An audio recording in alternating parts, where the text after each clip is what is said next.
Hello, this is Steve Sokol, the president of the American Council on Germany. As some of you know, for years, the American Council on Germany has had a special focus on urban affairs. We've been bringing together German and American decision makers and practitioners at the local level to explore the common challenges and opportunities facing cities on both sides of the Atlantic. They've also shared best practices, and our hope is that through the active exchange of ideas and experiences, these practitioners can develop policy solutions to common challenges that face communities on both sides of the Atlantic. As we all know, cities appear to be on the front line of the coronavirus crisis.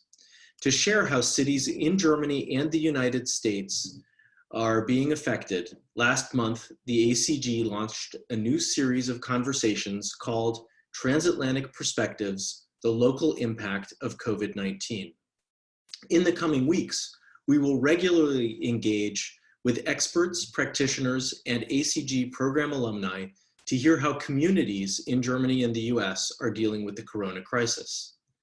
Today, we're going to talk about mobility and transportation during the pandemic. Joining us, we have 4 guests, all of whom participated in the ACG exchange program focused on sustainable urban development last year. Let me introduce each of them to you briefly. Laurin Spoetro, sorry, Laurin, I did not pronounce your last name correctly. Spoetro? Yeah, Spoetro, yeah. Spoetro. Anyway, Laurin is the manager of public policy in Germany for Uber.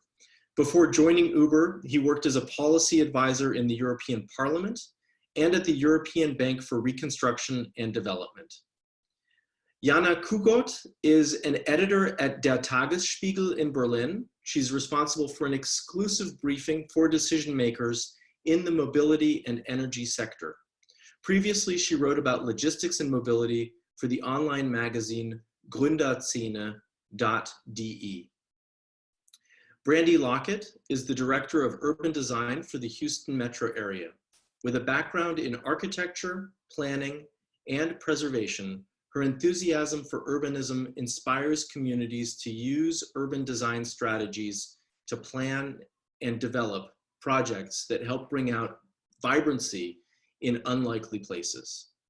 And Jesse Mintz-Roth is Vision Zero program manager at the San Jose Department of Transportation. Before taking on his current role, Jesse spent 2 years working as senior advisor for transportation improvements in New York City for the Department of City Planning, and 7 years at the New York City Department of Transportation. I apologize for the background noise, but that's the New York City Fire Department rushing off someplace. In any case, I welcome all 4 of you, and I'm delighted to have you with us today. When it comes to mobility and transportation, there's a lot to talk about. However, an already complex issue has become even more complicated with the pandemic. In the United States, ridership on public transportation has dropped dramatically during the coronavirus outbreak, but millions of essential workers across the country are still riding on public buses and trains. At the same time, since the start of the pandemic, the use of motor vehicles has fallen dramatically in the United States and Europe, and air pollution and congestion with it. But without congestion, speeding has increased. Crashes are down, but fatalities are not. These are just some of the topics that we'll touch on today. Brandie, I'd like to start with you. Can you talk a little bit about how COVID-19 has impacted mobility in the Houston metro area? Of course. Thank you, Stephen. It's really nice to be here, by the way, and exchange views on the ACG platform. So thank you guys for having me. So with COVID-19 impacts to mobility in Houston, there has been the agency's response and the division's responsibility to support that response. The agency's response was the immediate impact of reduced ridership, which decreased by 46% within our area.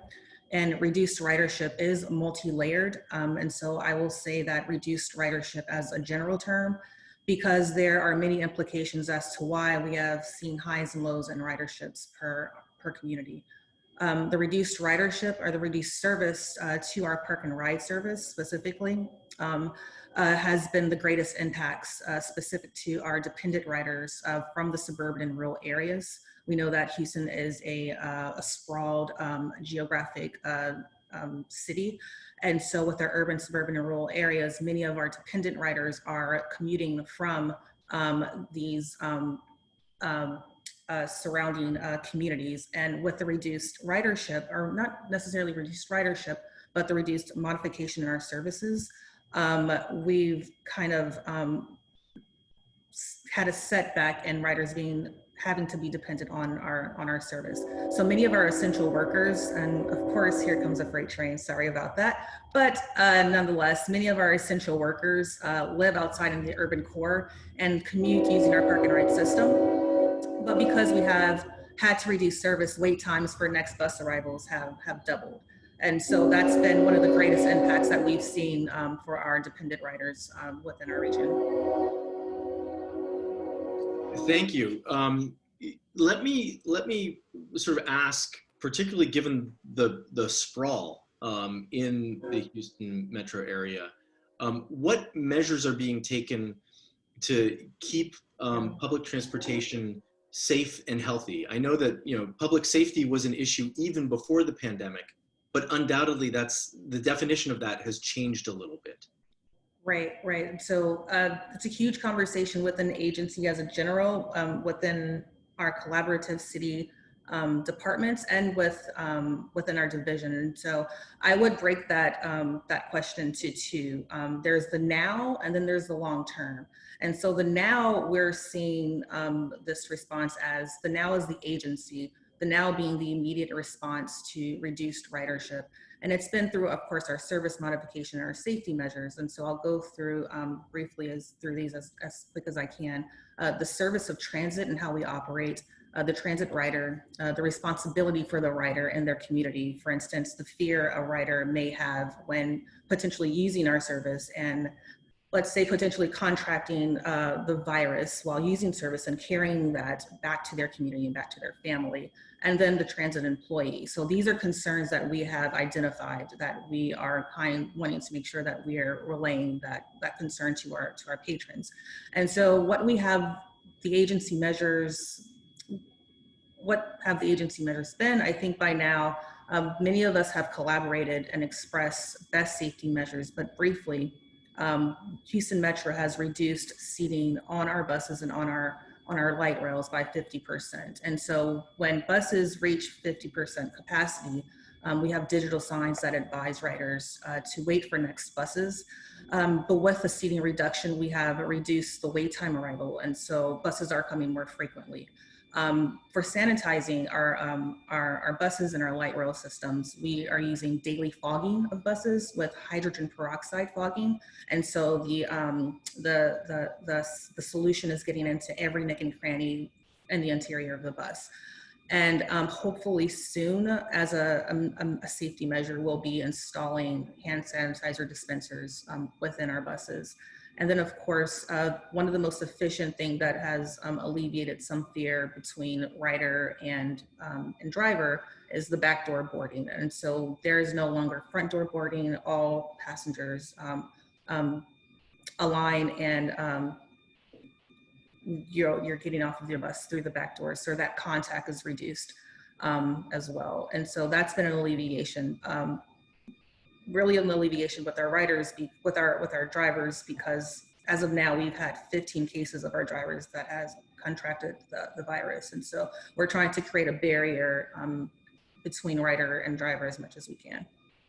And then I will say, No, go ahead. I will say, so that's the one part, that's the now. And so that's the general agency response. And then I will say, just in terms of healthy transit, as a division, that long-term response that we hope to carry out throughout, that's going to kind of create the framework for how we adapt to the way we construct our environments. I would say that conversations that we've been having within our design industry, is that, COVID-19 has focused, primarily we've been focusing on physical safety of riders. And so riders arriving to stops by foot, by bike, we have spent many, like the past few years, of course, within our global cities, creating safe routes to transit, using alternative modes of transportation to get to our transit stops. Anything that's outside of the private car, outside of a private car. And so that physical safety that a rider or a patron feels when they're arriving to their stop that's one kind of focus that we've had as designing transit facilities. But too often when we arrive at our stops, as a transit rider, I also, I experience this all the time, that when we arrive at our stops, we don't particularly in dense areas, there is a lack of feeling safe, that I am arriving at an unhealthy environment. And so, so the conversation has then transitioned to, you know, our aim, our long-term aim, is to create these transit facilities as public spaces. You know, we've been seeing the transit realm as the common space between civic and community, but we have now, with COVID-19, have had to ask ourselves, what is a healthy transit environment, and how do you reinforce a sense of feeling safe when I am arriving to this common space to riders and to our employees?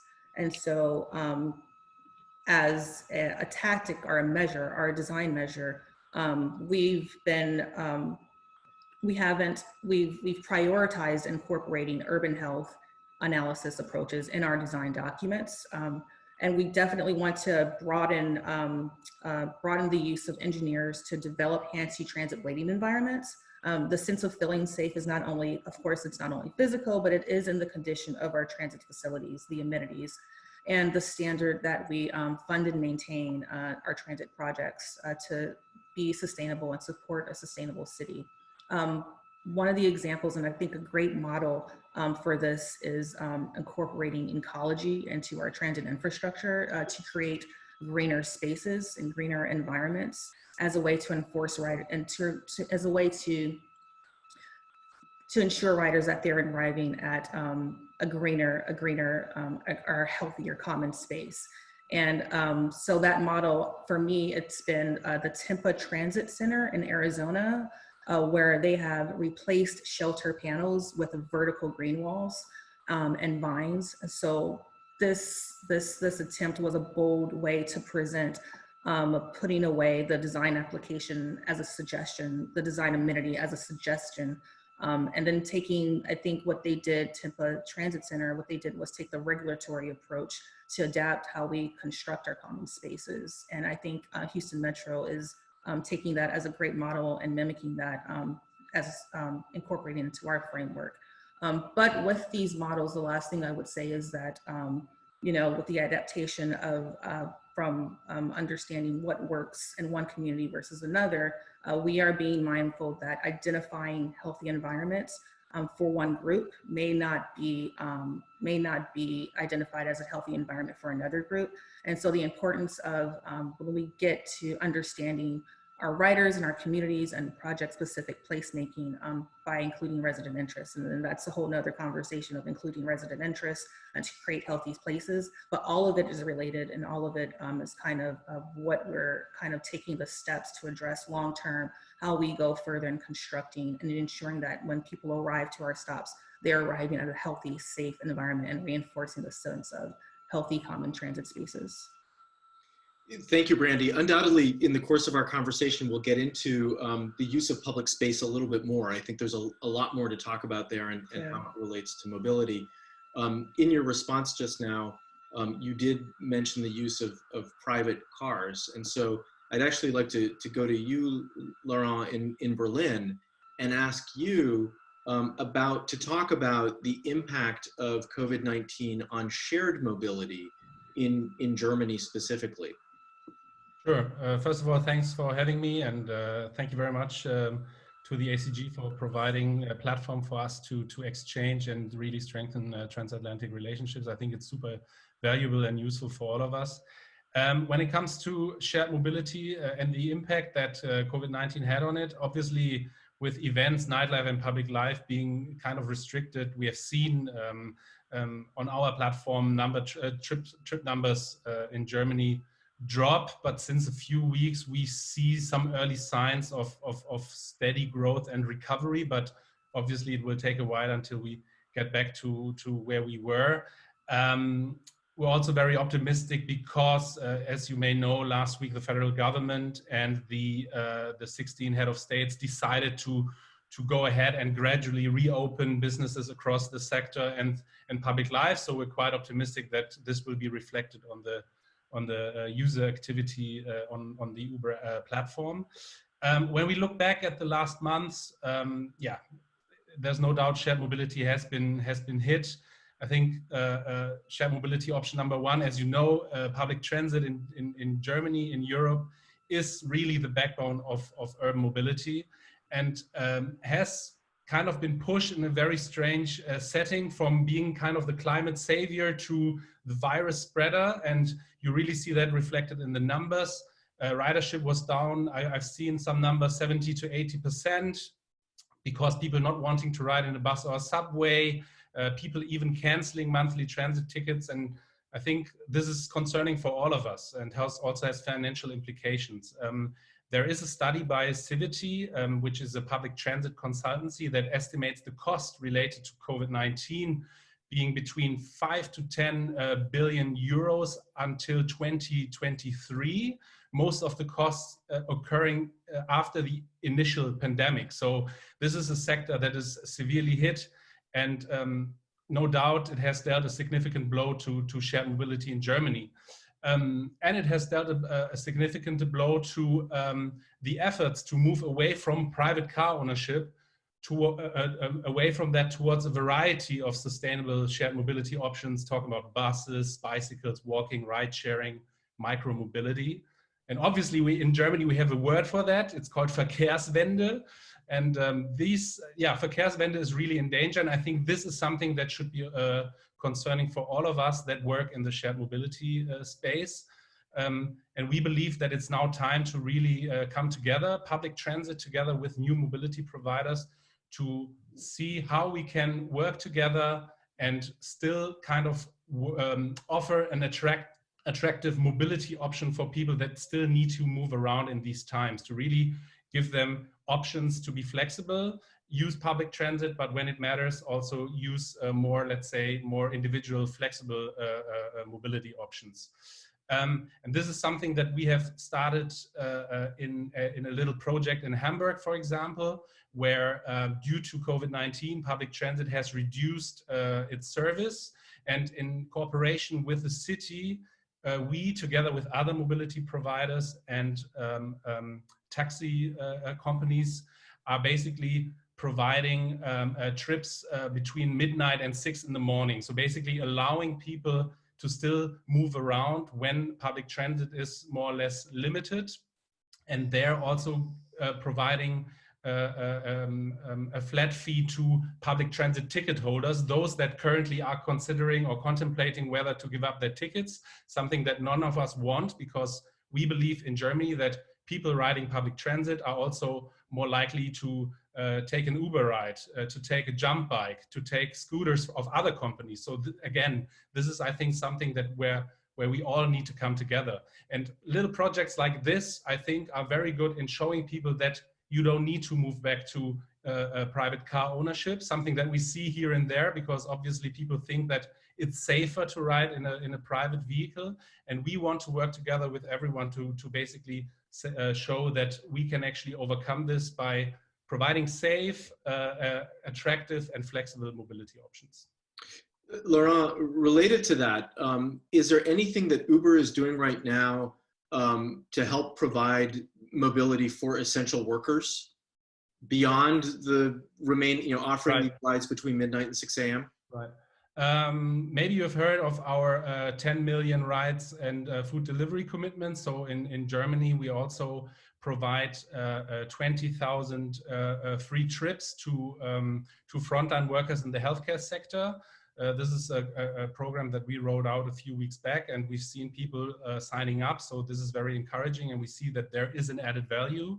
And in the micromobility space, we have a few corporations, among others with Charité Berlin, which is one of Europe's largest hospitals, where we provide free jump electric bicycle trips for Charité staff to basically move between the different campuses and to commute to and from home. And then the third pillar is basically partnerships with public transit, which we started in Hamburg. I just talked about this little project, which we intend to bring to other cities as well. And we're talking to transit agencies and really try to see where can we provide an added value. Are there any gaps that we can fill in order to support public transit in capacity building, and at the same time also making sure that there is mobility available in these times. Thank you. I'd like to, we have a question from one of our viewers, which is a little critical about ride sharing services like Uber. They contribute dramatically to traffic congestion, pose a danger to cyclists and pedestrians. But the viewer asks, why should cities allow or even encourage ride sharing programs like Uber and Lyft? And Laurin, I obviously want to give you a chance to answer that question. But after you do, I'd also like Jesse to maybe give his thoughts as somebody who represents a city about what's in the city's interest. Sure. Great question. Obviously, I can only speak to the German market in our case. So what we've seen is that people use Uber for a variety of reasons, and we really see actually trips because, as I said in the beginning, public transit is really strong in Germany, in Berlin. And so where we see actually the biggest numbers or the largest growth is actually outskirts and those areas that are currently underserved. So we really see trips now going almost 20, 25, 30 kilometers outside of the city center. And I think this is because people are looking at the different options and then see that the option on the Uber app might be interesting for whatever reason, because of a certain time, there's no bus running and so forth. And this is something where we want to get in a conversation with public transit. In terms of what is our relationship or what our attitude towards other modes of transport like bicycle and so forth, obviously we we do have micro-mobility options on our app, and it is in our interest that there are that there's enough infrastructure, even though there's a lot of bicycle lanes in Germany and in Berlin, that there is safe infrastructure for cyclists, because at the end of the day, we think that people making use of different shared mobility options are basically riding public transit, new mobility, using new mobility providers like us. So we really see ourselves as part of the shared mobility alliance, and that's why we really want to focus on providing that flexible option to them. Thank you, Laurin. Jesse, let's go to you in San Jose. It's very early in the day there for you, so thank you for joining us. And let me pose the same question to you. Why is it in a city's interest to allow / encourage ride sharing? I guess I can begin this with a sort of personal anecdote, because in my introduction, you mentioned that I moved here from New York City. So I moved here from New York City a year and a half ago. And for those of you who don't know San Jose, you may know us better as Silicon Valley. And Silicon Valley, like Houston, and for some extent, like what Laurin was referring to as sort of the exurbs, is a not very dense place. It is historically, this city began in the late 18th century. It's an old Spanish settlement, and it expanded in the early 1900s when it has, old buildings from that period in its downtown. But its real growth is in the 1950s to 1980s. Most people don't know that San Jose is physically larger and more populous than San Francisco. And San Francisco is sort of the most famous city in this region. So when I was looking at this position to be the head of the Vision Zero program here, the top question in my mind was it possible to basically walk to work, bike to work? Did I have to buy a car? And in order for the answer to that to be like, no, you don't really have to buy a car, is the availability of services like Uber and Lyft. And it's not to say that I use them all the time for their main business, but they also do, as Laurin said, own a lot of the micromobility options. So here in the Bay Area, our biggest bike share system is called Bay Wheels. It is owned by Lyft. And in San Francisco and until recently Sacramento, which is about an hour from San Francisco in a different direction, their Uber Uber owns Jump, but their presence in those cities sort of depends a bit on whether the city's current contract is ongoing. So it definitely adds a lot of mobility options here. I guess what I should say to jump to the COVID topic is sort of the changes that people are experiencing now, which is to say, like, do I, as a person who doesn't own a car in this more suburban sprawled place, like, what am I doing? Because, you know, there is, I think if you own a car, as most people do here, you know, you can be in your private vehicle and it is socially distanced, but no one's really on the road. So, you know, we, in my work, which is reducing traffic fatalities, my biggest concern is that with the lack of congestion that vehicles create, people are speeding, and speed is the highest contributor to fatal and severe injuries on the road. So a lot of the response that I work on for my city has to do with trying to create awareness around that. And so we are here working on a speed safety campaign to get out the message that more than ever, you really shouldn't speed. So in my work, we track the crashes that come in through our police department. And while crashes we're pretty sure they're down because they're down in every US city, fatalities are not down. This year, fatalities are sort of mid to high compared to the last 5 years of fatality data, looking specifically at this month. So we're very concerned about that. We're also have worked with our signals division to make 2 improvements in this period. One of them is to disable signal coordination. So what that means is that when you're commuting to or from your office and you're driving, let's say, or you're in an Uber or Lyft, you may encounter what's called a green wave. These are particularly common in New York City. If you're going down an avenue, you keep hitting greens and you're going a specific speed, and that's all programmed into the signal coordination. We disabled that here so that you wouldn't be able to hit those greens and pick up that speed. Another thing that we did was to automate pedestrian signals downtown so that pedestrians wouldn't have to press the button to get the walk signal. And so that's among the types of things that cities are doing in order to reduce risks associated with our public spaces. But I think for the purpose of this conversation, one of the things that I find particularly interesting about working in this field for a city is that the Department of Transportation is in some ways a limited term for the things we control, which is a lot of public space. A lot of the areas where people walk on sidewalks or bike or use micromobility or Uber or Lyft is in the streets, and in the US, city DOTs control that space. And if you think about the other things it could be used for, which I suspect Stephen's planning to bring up later, what are the other things they could be used for besides what we usually use them for? Just to jump ahead to that, one of the interesting ones is that some cities, particularly here in the Bay Area, have started doing what's called open streets, or sometimes slow streets, or sometimes healthy streets, so to pick your branding.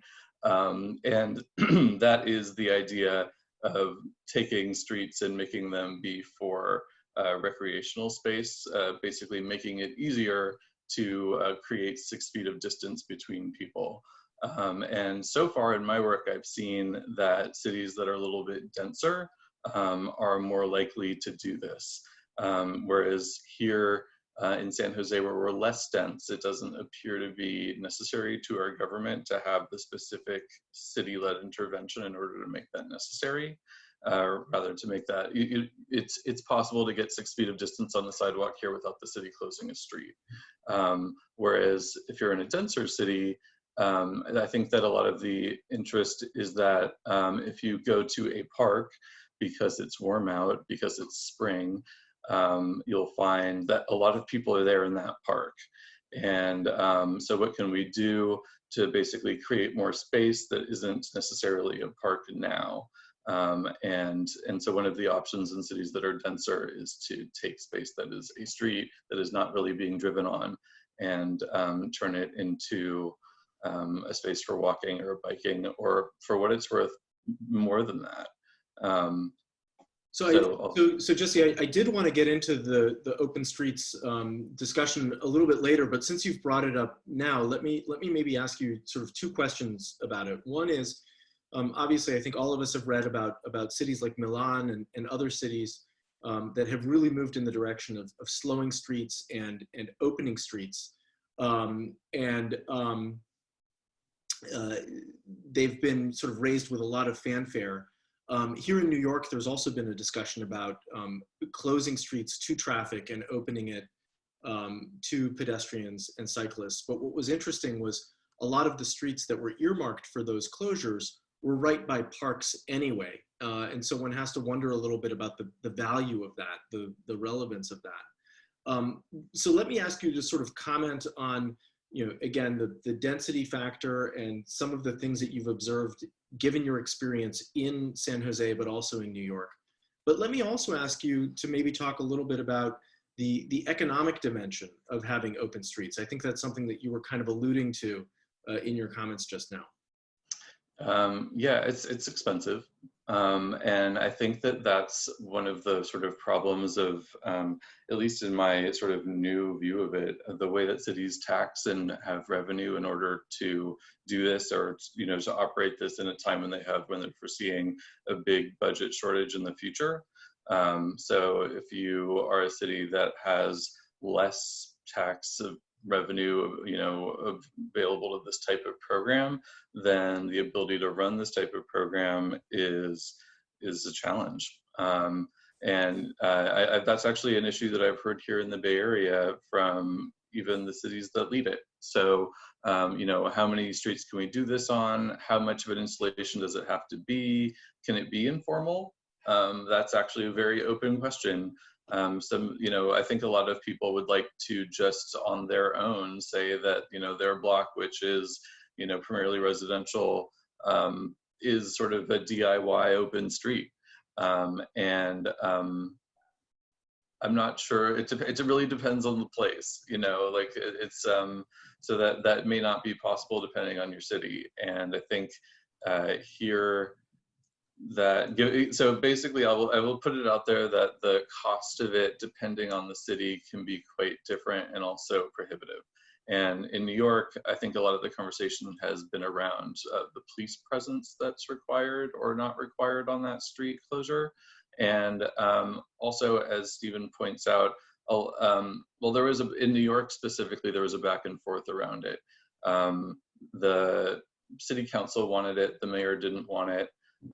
Eventually, the mayor agreed to do it, but when the mayor did it, they were specifically around existing parks, which, as I mentioned, are the places that people are already going to and that are already busy, and where, for like what we saw last weekend in New York City when the weather was suddenly warm, was that everyone went to a lot of the same parks, and pictures were taken and posted on social media, basically finger pointing, you're not social distancing. And basically this is appalling. So the idea, the sort of pitch of the open streets is that you don't really have to have them next to those parks, that you don't all have to go to the same place. Or at least here in the Bay Area, there were people going to a lot of the same parks, and then the municipalities that run those parks closed those parks, so people went to other parks. And I think that from the sort of philosophical standpoint of open streets really are supposed to be the opposite of that. They're supposed to be that you can, walk right outside your house, and, you don't have to go to that central park.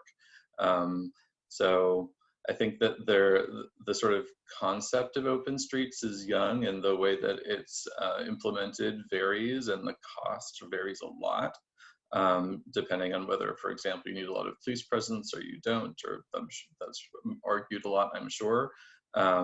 So here in the city that I work for, we have chosen not to do it, and our local newspaper called the Mercury News has been supportive of the city's choice not to do it. But at the same time, our local cycling nonprofit, the Silicon Valley Bicycle Coalition, has questioned that choice, and there continues to be an ongoing debate about whether we should introduce that. Thanks, Jesse. Jana, you've been very patient, and I'd like to bring you into the conversation now, and undoubtedly try to sort of pull together some of the threads of what's been discussed so far. But first, we've heard a little bit from Laurin about ride sharing, but obviously Berlin has a much broader transportation and public transportation infrastructure than ride sharing. How did Berlin respond to the Corona crisis, and in what way is short distance traveling safe in Berlin right now? Or what efforts have been undertaken to make sure it's safe?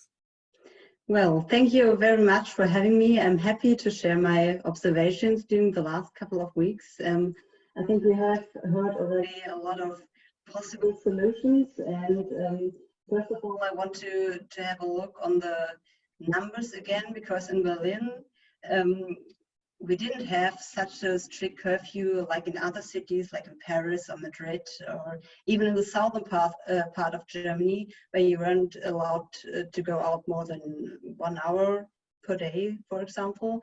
Here we were allowed to go out exercising or shopping.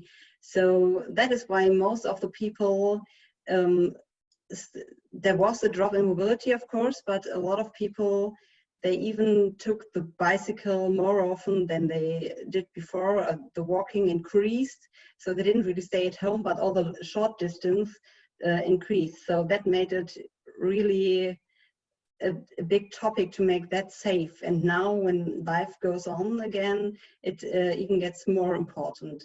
And that is the reason, I think, or one of the reasons at least, why Berlin decided to build so-called Corona pop-up lanes, like you already mentioned, in Milan, Bogota, Paris, Rome. They also try to clear to make space, more space for bicycles, or also for walking.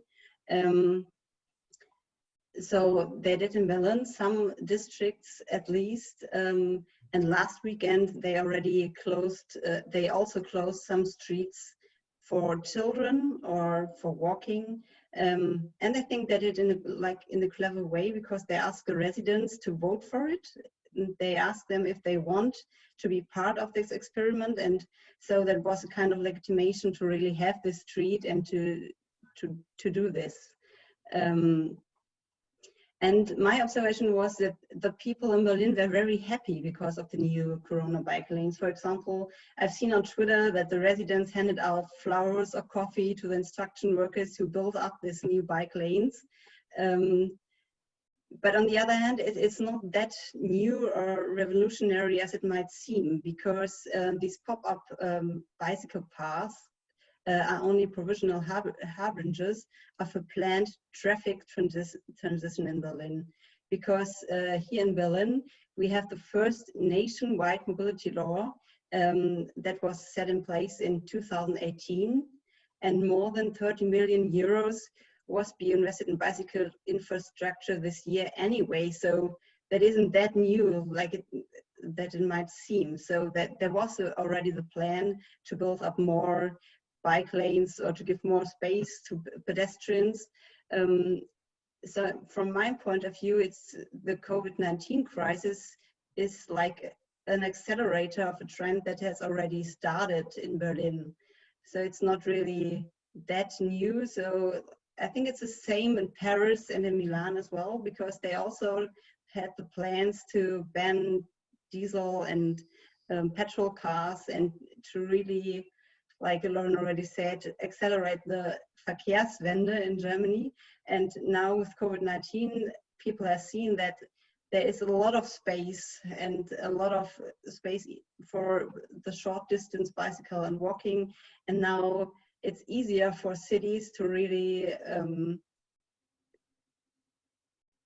set these plans to reality. So I think that is what makes it easier for city planners to make their plans real and in a shorter time distance. It's interesting to hear you describe that, because I'm sure that there will be some people who will look back at this time and think about the Corona crisis as the catalyst for more bike lanes in places like Berlin. But really, you know, from what you're describing, it was an accelerator to move forward with plans that already existed. I'd like you maybe to talk a little bit about the public transportation system in Berlin or even in other cities in Germany.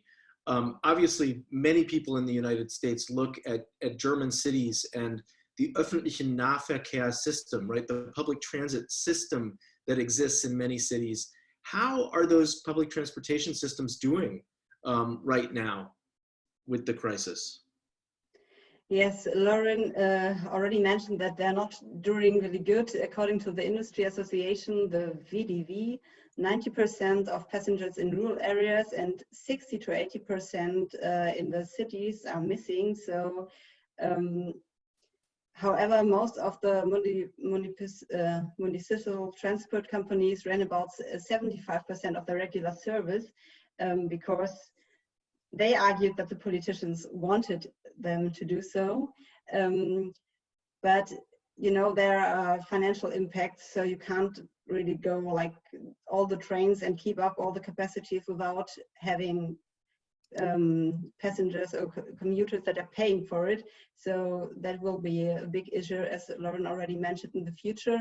And I think, as Brandie also told us in her speech, it will be a big topic how the public transport can really win back the trust of the passengers, because in Berlin it was called the Corona Express, saying that the virus spreads there and all the people are afraid or try to avoid the public transport and rather take the bicycle or for long distance trips their own private car. So I think that would be a big topic in the future for the public transport system, and they have to think about what they can do to win back the trust. And from my point of view, they have to send a signal that they really have a safe space. Like Brandie already mentioned, a lot of measures they take to create the safe space and to create a healthy surrounding and to give the feeling that it's clean and healthy to travel with the subway. And I think when you look to China and to see all the people who are cleaning up the subways, that I'm not quite sure if it's really necessary or good, but I think it builds up new trust, and it's really important to show that the public transport sector has understood that they have to do it, and they show things like this.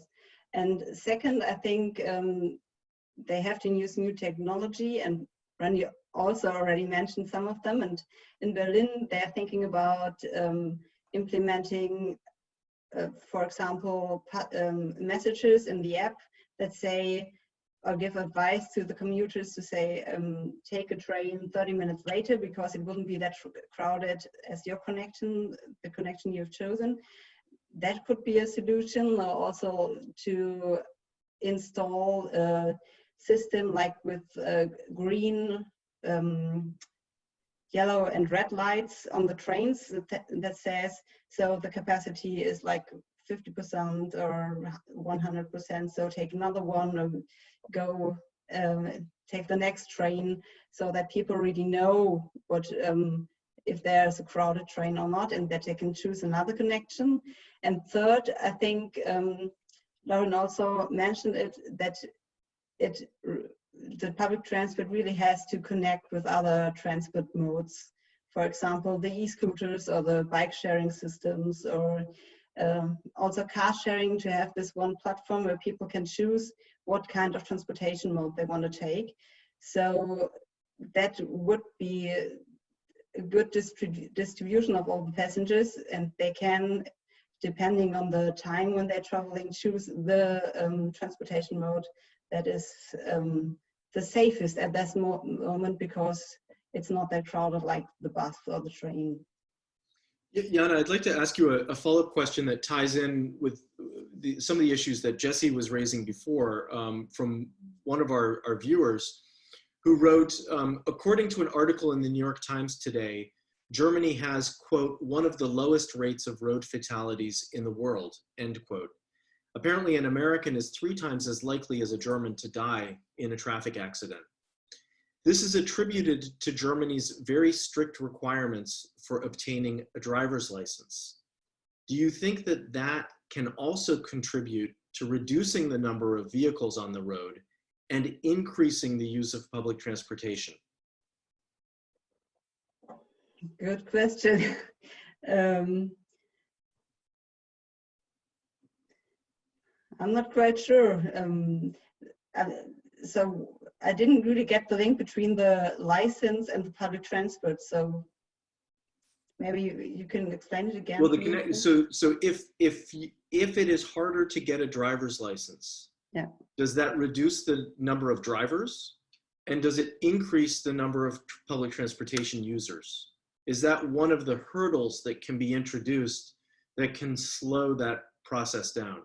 I think another corollary to that, when thinking about traffic fatalities, is are German drivers better trained than American drivers?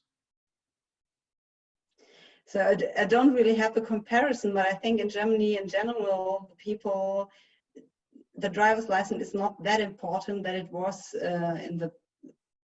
for example, the last decade or 2 decades ago, because in cities, at least in cities, people do not really need a driver's license. And a lot of my friends living in Berlin, they don't really have one.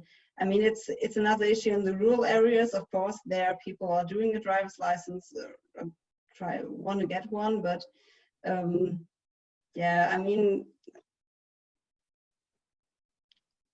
the best would be if we have such a good public transport system that nobody would need a driver's license. So, yeah.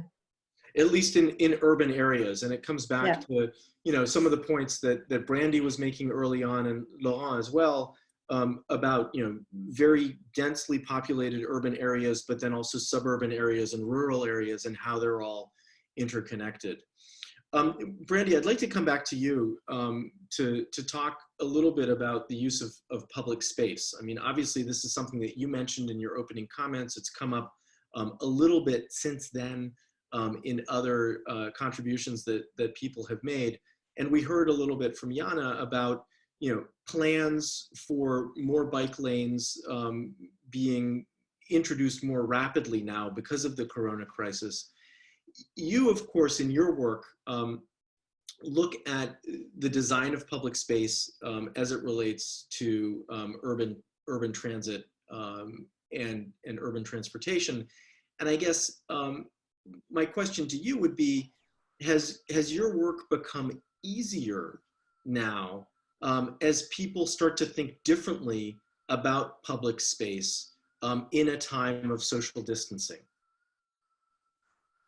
If it was easier, I would probably, no, not easier, but I think that it has sparked, I think there's an aha moment that our leadership is getting. I think a lot of the conversations that when we started, we were talking about public space making, creating, revisiting the way we talk about public spaces and going from public to common. Is public the right word? Is common space the right word? And so really revisiting language and making language more more accessible to all of the different departments that we were dealing with and talking to. So it started with language. And I think that I would say that the way COVID-19 impacted our industry and many industries was a similar way Hurricane Katrina impacted the city of Houston, where when Hurricane Katrina hit Houston, there were the conversations of how do we deal with water, and how does water change the way our city decides to develop in terms of infrastructure. And then it was talking about low impact development strategies. How do we alleviate water within our streets? How do we reduce flooding? And so all of these kind of green conversations kept coming up, but we didn't really, there was no urgency to develop them and put them into our constructing, making sure that they weren't these regulatory impacts to say that you have to do this. Well, you have to put some kind of, green system so that there is an alleviation of flooding within our park and ride system, so that when people are walking through puddles. And so when COVID-19 happened, these aren't new conversations. These weren't conversations when we were talking about public space making and creating our transit spaces to be these better environments, these places that people just want to be, they feel safe to wait at, they feel safe. Like all of this kind of new, the smart, creating a sustainable place and transit, contributing to a sustainable city. These were not new conversations, but I think like Jana said, with the catalysts and,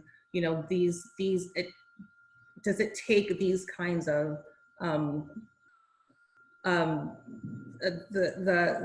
pandemics and all of these kind of big changes within the way we live, does it take that for us to kind of jumpstart, okay, these are things that we have to do. And so I think that it's kind of the same kind of, we react to things. We don't kind of jumpstart, we react when it's hitting us. And so placemaking is not something that's difficult. We have to revisit how we fund and how we prioritize funding, how we prioritize the funding of maintenance of our projects. So there's the shift in how we look at what do we prioritize into our funding of projects and how we use federal funds. But it doesn't, the implementation of these ideas and making sure that we are creating these places, these social places outside of our private spaces.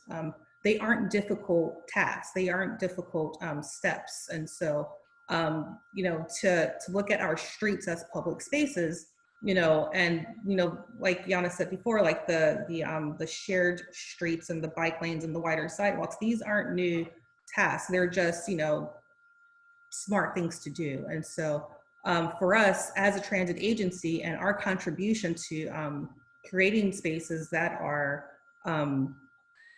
public spaces, it's really our leadership understanding that it's not just, these aren't things that we're doing just to say, hey, we're going to make a beautiful space. These are the healthy methods and strategies. These are applications that are going to make our cities a lot more sustainable. Our cities contribute a lot, have greater impacts in the long run. And so, I think over the past few years, when we've been talking about urban design and the bigger urban planning, it's been seen as an amenity. It's been seen as a beautification effort. But what we've been arguing is that it's so much more than that. It's the beautification that comes along with urban design that's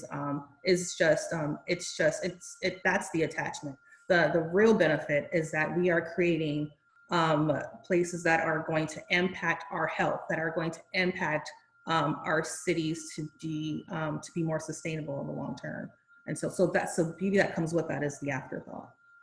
If I just jump in for a quick thing, which is that the thing I've seen is a lot of sort of reactive writing around basically like, what about the space that's typically given over to parking?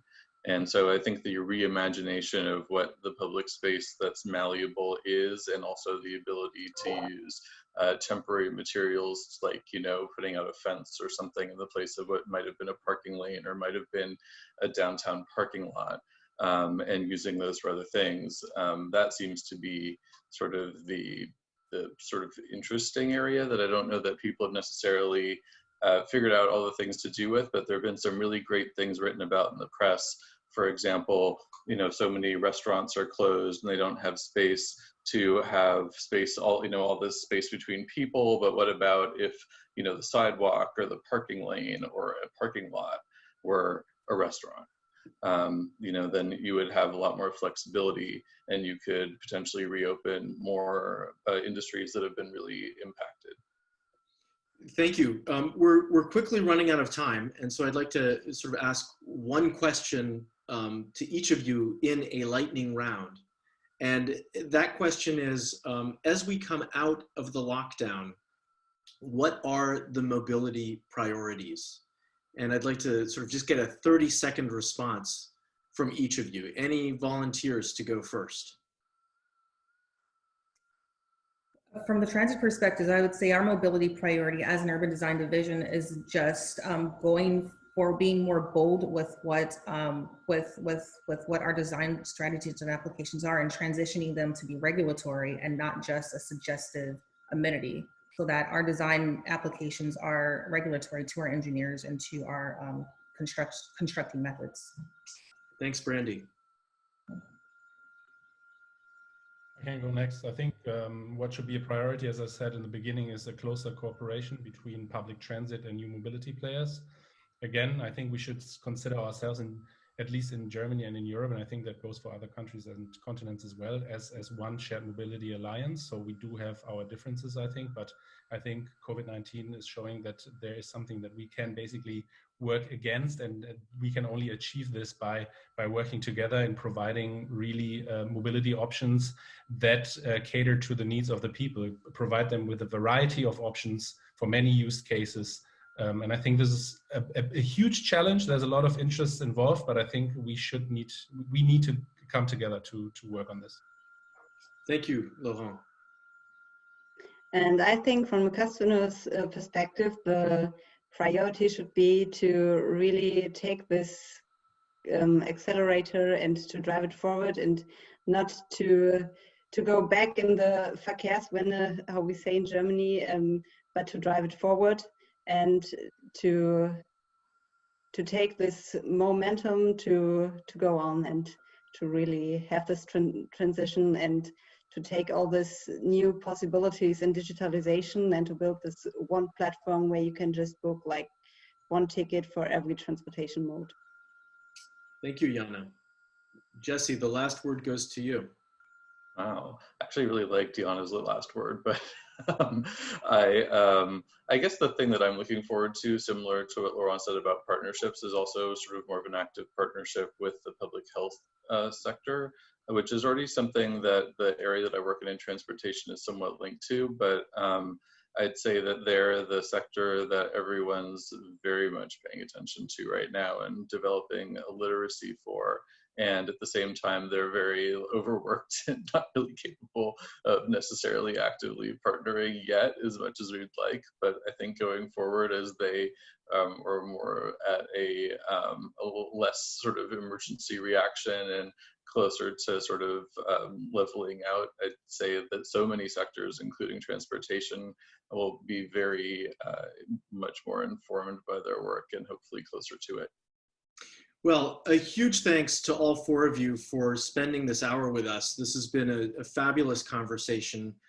Undoubtedly, there are a lot more topics that we could have gotten into, but did not. And so it's certainly food for thought for us at the ACG, and we will definitely keep the conversation going by looking at the impact of COVID-19 on communities in Germany and the United States. As a matter of fact, we're working right now on convening the mayors of Pittsburgh and Dortmund for a discussion a week from today. So we hope that you'll all tune in then. But until then, stay well, stay healthy, and once again, a big thanks to the four of you for guiding us through this discussion today. Thank you very much. Thank you. Thank you so much. Thank you. Take care, everybody.